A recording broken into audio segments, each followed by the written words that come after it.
Thank you for tuning in to the IU Report with Grant Shouse and Mike Hutsell, here to talk about some football and basketball today. They will be back a week from today with another IU Report. Then next week we will preview the big IU Oregon game, and then the following Saturday we'll react to it as we do with every game.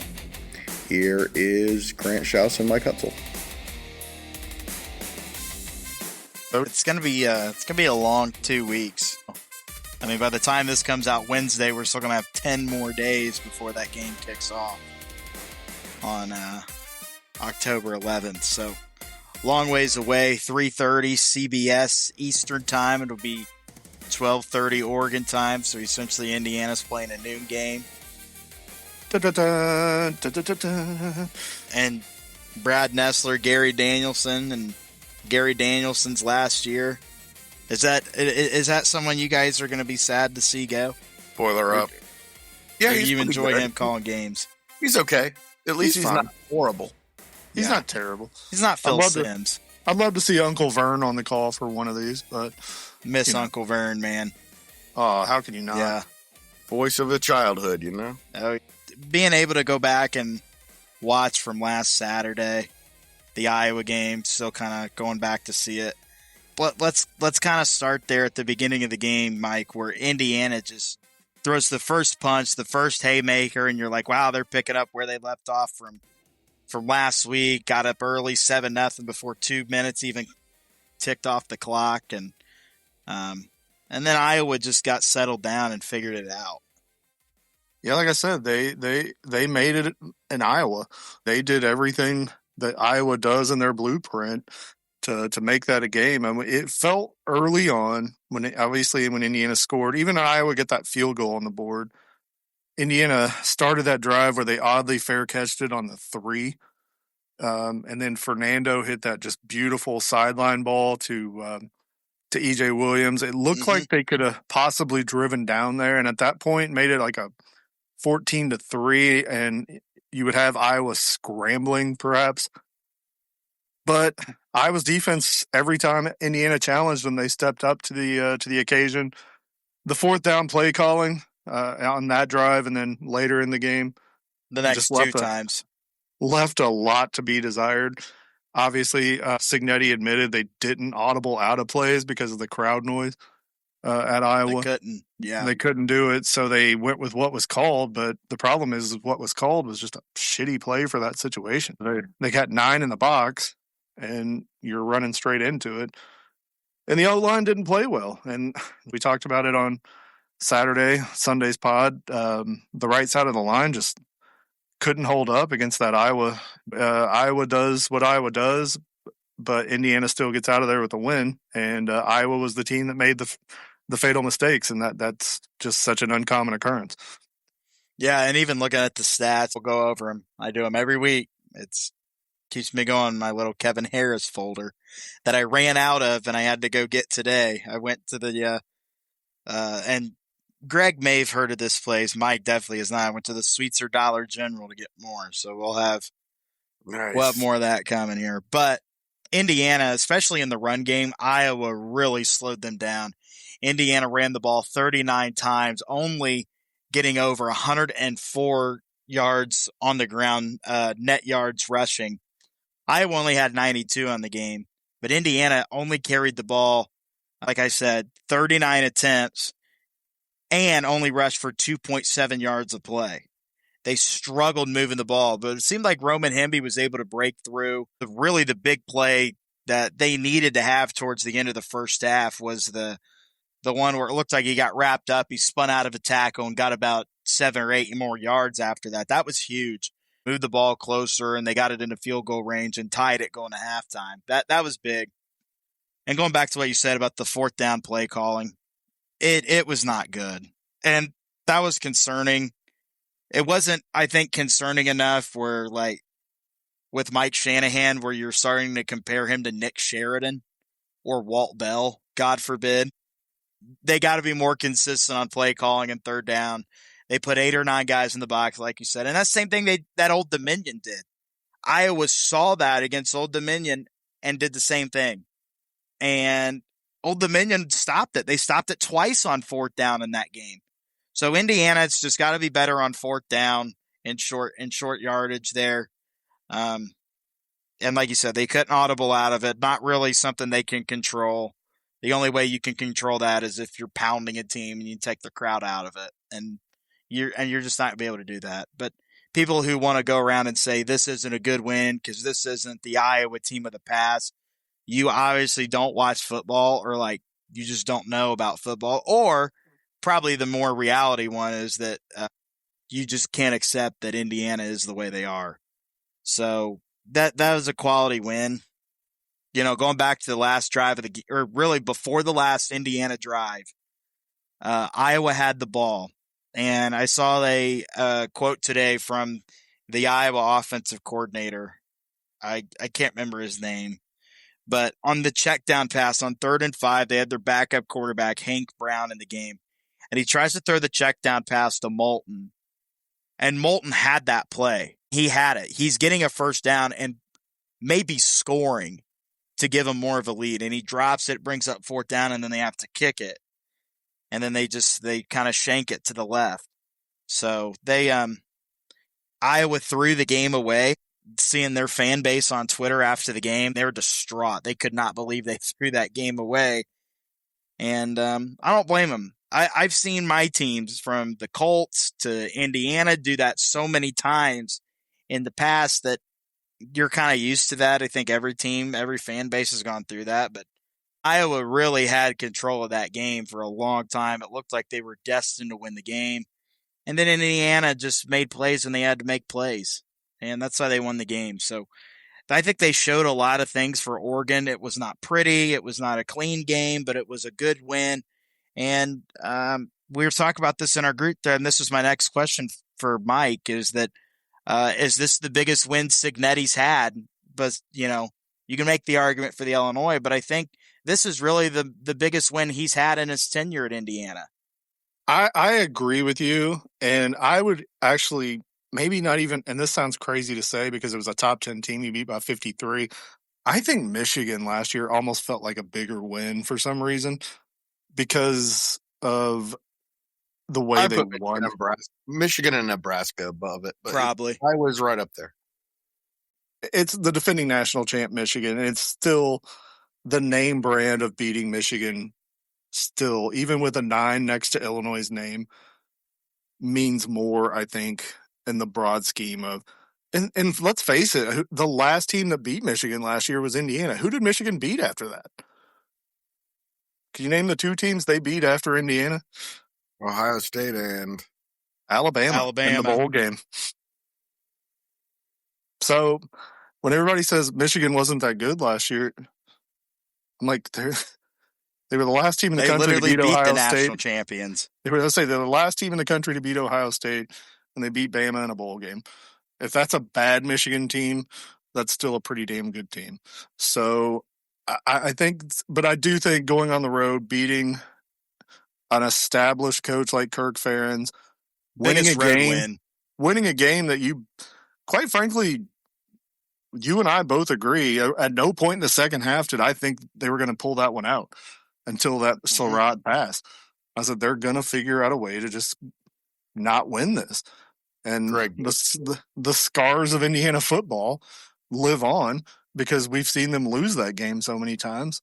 Yep. And we've just got to get used to having a program that can actually figure out a way to win in those situations. And when you've lived through the onside kick against Tennessee, you lived through the Pinstripe Bowl against Duke, you have trauma. You have a lot of trauma. You lived through the, I think it was 2015 Ohio State game.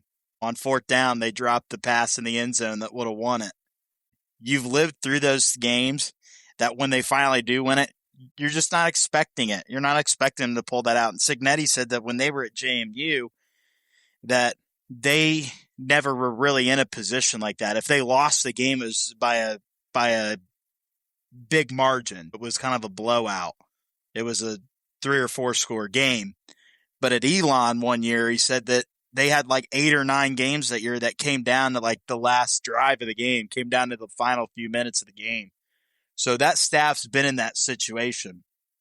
And to show you can go on the road like that, as the Red Sox hit a bases clearing probably double here, and are probably going to beat the Yankees. We're not talking about that yet. Sorry. By the way, everybody, Hutsell is a Red Sox fan. He's sacrificing his time watching Yankees Red Sox to be here.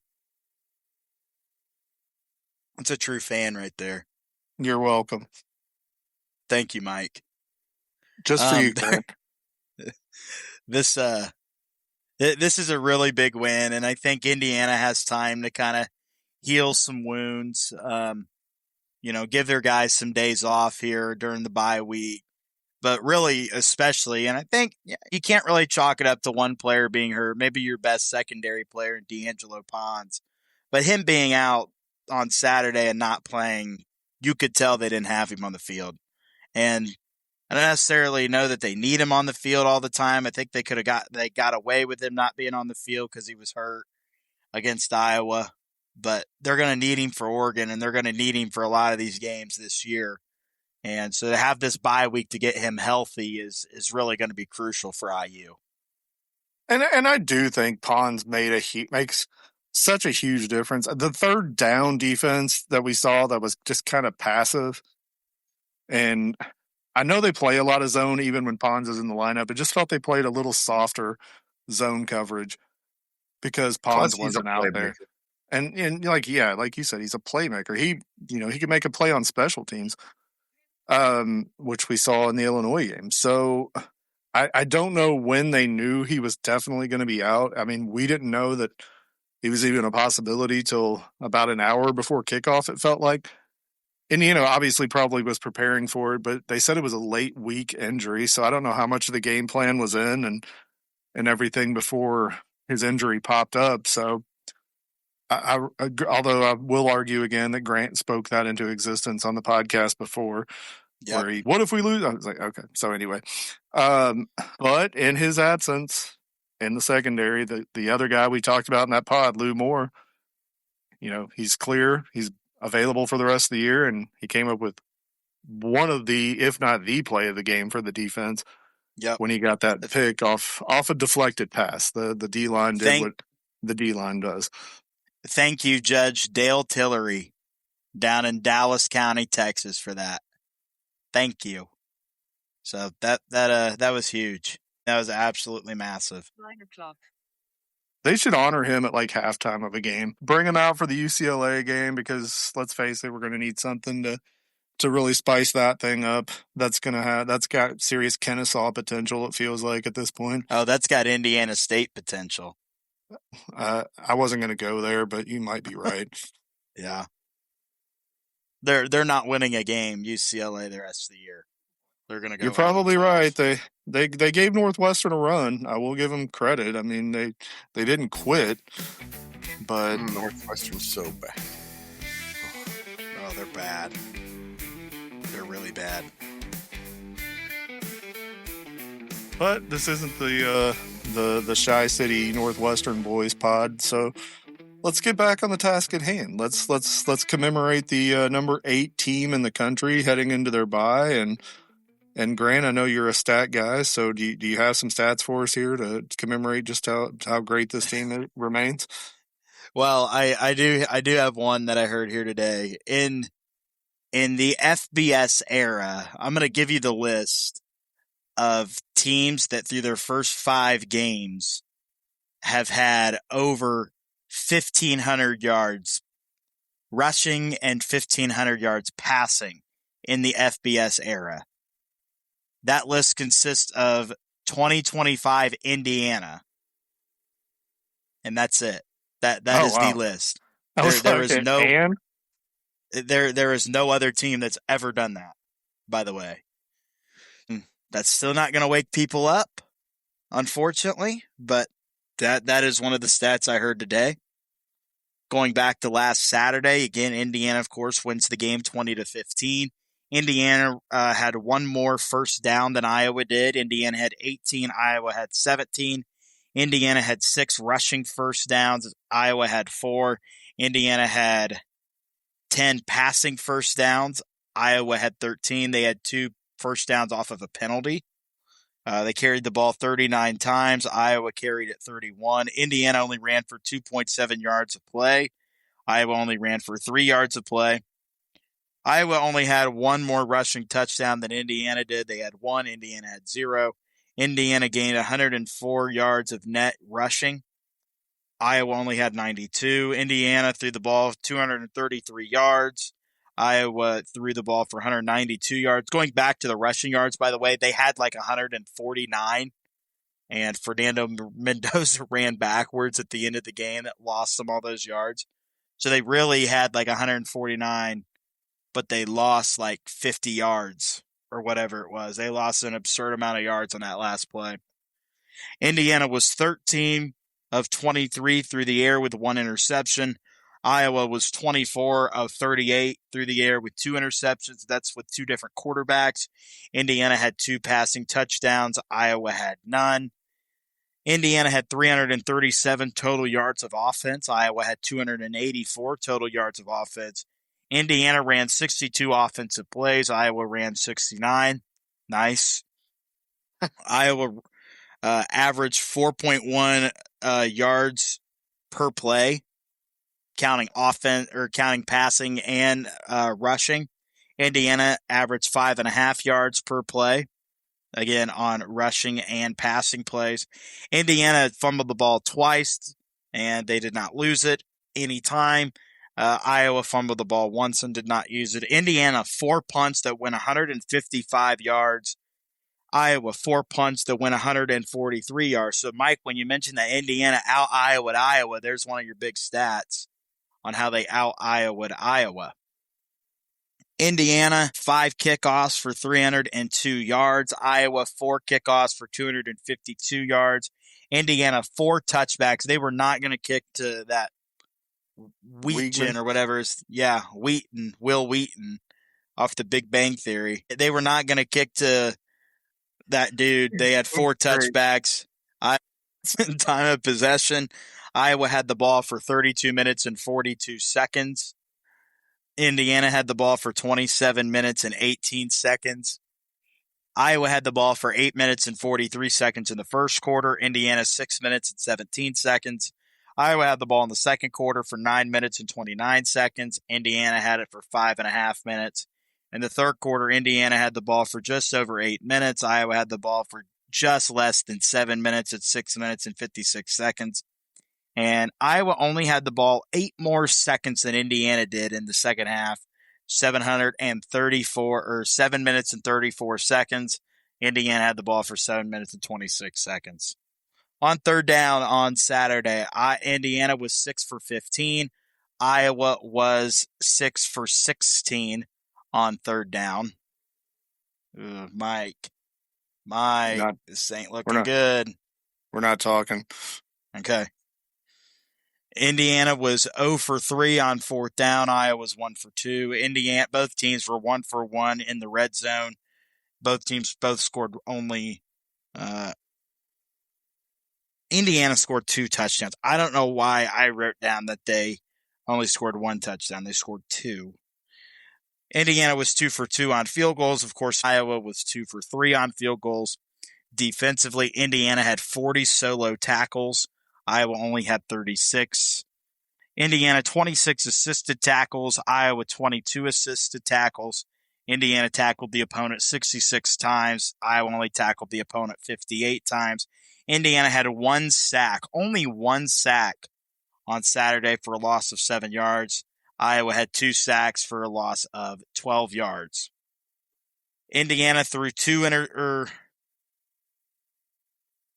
I have those flipped. Okay. No, my bad. Indiana intercepted the ball twice, only went for 1 yard. Iowa intercepted the ball once. That was a 38-yard run back. Indiana put pressure on the quarterback 4 times with 4 QB hurries. Iowa put pressure on the quarterback 6 times for 6 QB hurries. And all of these stats happened in front of 69,251 people. There's your stat breakdown for Indiana and Iowa. You left off one of my favorite stats that you've shared with me this week, Grant. The snaps taken in opponent territory? No. you shared it today. Only one team in Division I has 3 wins over top 50 opponents. That's true. And again, people still want to discredit Indiana. They But yeah, still Brett don't want to McMurphy- admit. Brett McMurphy still has us playing in the Reliaquist Bowl, wherever that is. Yeah. What an asshole. That's not real, is it? That was real. It's real. We usually just do a segment, sponsorship of some Porta-John or some septic company, where we just for 5 minutes read Brett McMurphy tweets. I'm in. If you can make it happen. Oh, I can make it happen. Because Brett is an absolute clown show. One thing I want to talk about is how will IU's wins age? We talked about Illinois coming back and beating USC, and how that's going to be helpful in the long run. But if Illinois can finish somewhere in the 9-3, 10-2 realm, that would be great. I am a little worried about the age of the Iowa win because it was announced today that Gronowski probably going to miss at least a month as a result of his knee injury that he suffered. Yeah, sounds like he had a slight tear of one of his ligaments. They said 2 to 4 weeks, but that sounded pretty optimistic. And Iowa's got a pretty tough run coming up. I know they have a game against Penn State still to go. So Hank Brown didn't really bathe himself in glory. Maybe with some time to prepare, he'll look a little better in relief. But and they're on a bye week too this week. Gronowski, I was impressed by the kid. I thought he's really improved from week 1 to where we were this past week. I thought, he's going to be a pretty solid starter. And I thought Iowa had a chance to have an Iowa season, 7-5, 8-4 type year. And who knows what happens now if he's going to miss extended time. Yeah, it's a good question. And I think that Indiana, hopefully the age wins well or the win ages well for Indiana. Like you said, it's starting to look like the Illinois win's going to age well. Again, got my color commentator who's in our all contributors group chat now, Kevin Helfrich, still telling me that the Illinois win wasn't impressive. I'm like, dude, they beat Illinois by effing 53 points. And they beat a top 10 team by over 50 points. Seriously, how can you sit there with a straight face and tell me that's a joke? You can't. At this point, it's just even if Illinois is just people being stubborn and refusing to acknowledge. I think it's just people that want to be assholes to you. I really think they think it's a personal put down. Yeah, worst Illinois is an average Big Ten team, and that's the worst case. And they beat them by 53 points. If you don't think that's a good win, you're out of your freaking mind. Any Big Ten win other than like Northwestern and UCLA are quality wins. That's true. That too. That is true. My bad. Man, the dog hair, I need to vacuum. I've got some stuff going on in my house. And guys, I will be in enemy territory this Saturday at Purdue, rooting for Illinois. I can't believe I'm saying that. Ugh, I will be there. That's such a dirty, dirty feeling, but I have to join you in that endeavor, but man, I don't like it. Oh, I don't like it either, but my buddies are Purdue fans. I'm the only IU fan in the group. And we always go to a college football game every year. I'm like, I can't give you my season tickets because we always got people using them at IU, and I'm not going to buy you guys tickets because of how expensive they are, and I'm not going to force you to buy tickets. So let's go for the ripe old price of $15 a ticket to go watch Purdue and Illinois play Big Ten West football on Saturday. I'm thinking about dropping 9 and Chapman gets out of it. Bases loaded and nobody out. God bless the Boston Red Sox. Sorry. I'm thinking about dropping $9 for Virginia at Louisville on Saturday. So that'd be a good one. That'd be a good one. It's Virginia comes in ranked and Louisville's unbeaten. So I couldn't believe they were still only $9. Transition to IU basketball. And that Yeah, we're talking- perfectly brings up, Grant, are you going to make it Thursday? This is in your wheelhouse. Are you going to be on Kirkwood Thursday night? Guys, I'm going to tell you something. And I'm pretty pissed about it. All right? As some of you know me, as some of the listeners may know listening, I am a play-by-play broadcaster here for a little online radio outfit we got going on here in the Grant County, Indiana area. And I enjoy doing it. Be going to the hoops or the whatever it is on Kirkwood, even though I'd love to. I got to stay back on Kirkwood and do soccer. There is a slight possibility I'll be at Assembly Hall Friday night. I'm still on the fence. I'm trying to work it into my get out of work early enough schedule to make that trip.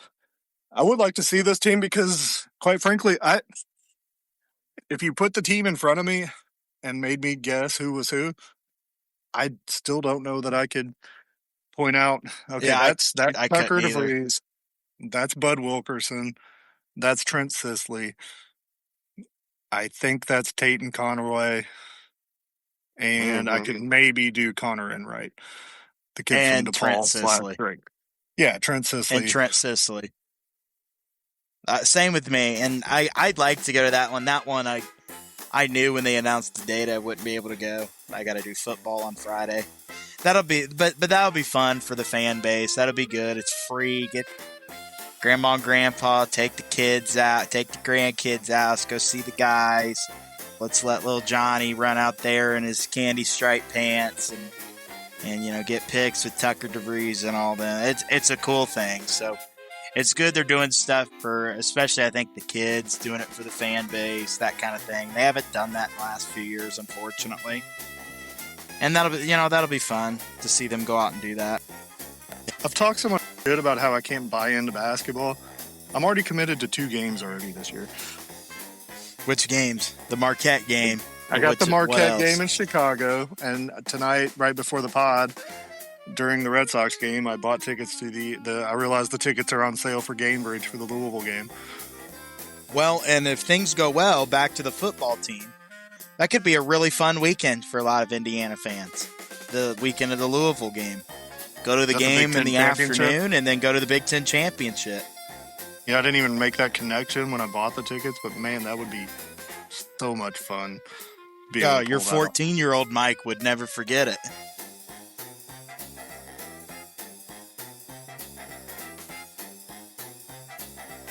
Central Indiana Sports Report is a product of ITG Media, and I love Susie.